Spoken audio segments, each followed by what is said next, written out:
Hello everyone, welcome to another episode of the Medical Acupuncture series. This is Philip and I bring you today a general overview of what are, conceptually, the Zang Fu, one of the fundamental cores of Chinese medicine.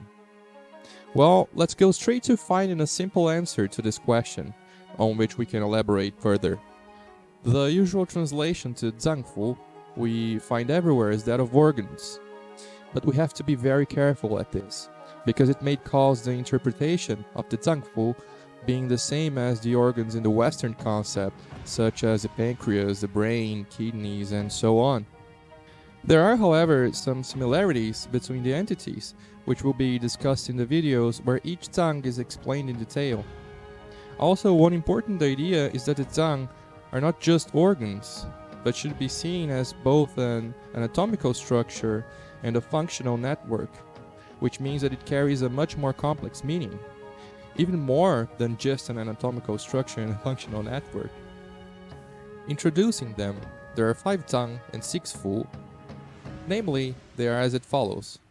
The Zang are the Xin or heart, the Pi or spleen, the Fei or lung, the Shen or kidney, and the Kan or liver. And the Fu are the Xiaoqiang or small intestine, the Wei or stomach, the Taqiang or large intestine, the Fanguan or bladder, the Dan or gallbladder, and the Sanjiao, which I will not translate right now. Well, anatomically, there are descriptions of the Zang Fu even from over 2000 years ago in the Neijing. We can see here that there are indeed similarities between the anatomical placements of the organs, both in traditional Chinese medicine and Western medicine. In the videos of each individual Zang, I use a better picture for each one. Now, on to the functional aspects of the Zang Fu. I believe a good way to grasp the concept is to see the Chinese characters for Zang and for Fu, which we will do in a minute. Before that, I would like to shout out to one of the best sinologists around the world, Paul Schultz, who translated Zang as long-term depot and Fu as short-term repository. And I believe it is a good simplification of the function of the Zang Fu. Going through the Zang Fu's functions in classic books, we have in the Ling Shu translated by Paul Schultz that the Zang serve to store Jing, Qi, Shui, and the Fu serve to transform the grain and transmit Jinye.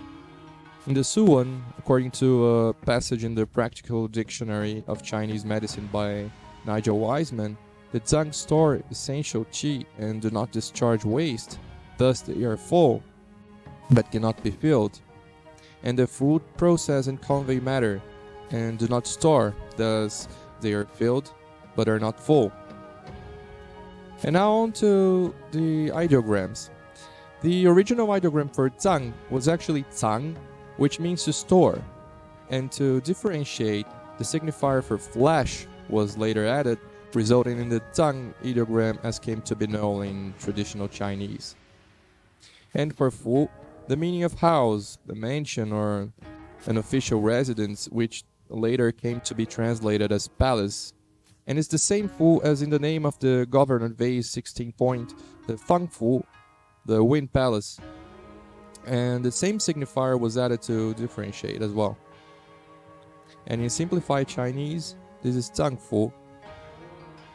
So we can get the idea that the Zang have a general function of storage and the Fu have a general function of transmission.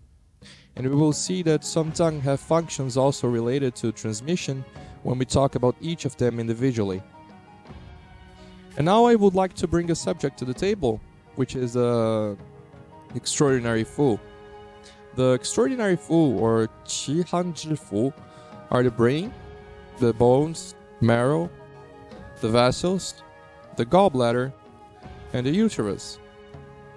And when we say that they are extraordinary, we do not mean that they are awesome or marvelous. And I say it because I have heard people referring to them as such. The Qi in Qi Han Zhi Fu is the same Qi as in Qi Jing of the extraordinary vessels. Being extraordinary in this context is being not according to the ordinary, not according to order, something out of the curve. There are a few mentions in the Neijing about them, and in the Suwan chapter 11 there is a quick description of them. They are different because they don't produce and store essence just like the, let's say, ordinary Zang, nor do they decompose food and convey waste as the ordinary Fu, hence extraordinary Fu. The gallbladder is an exception, for it is both an ordinary and an extraordinary Fu. Let's just accept it for now. If it causes too much confusion, leave a doubt or question in the comment section and I will try to answer you. So there we have it. Again, for some insight on each of the Zang Fu individually, I suggest checking the other videos of the channel. I hope you enjoyed this video, I know I did.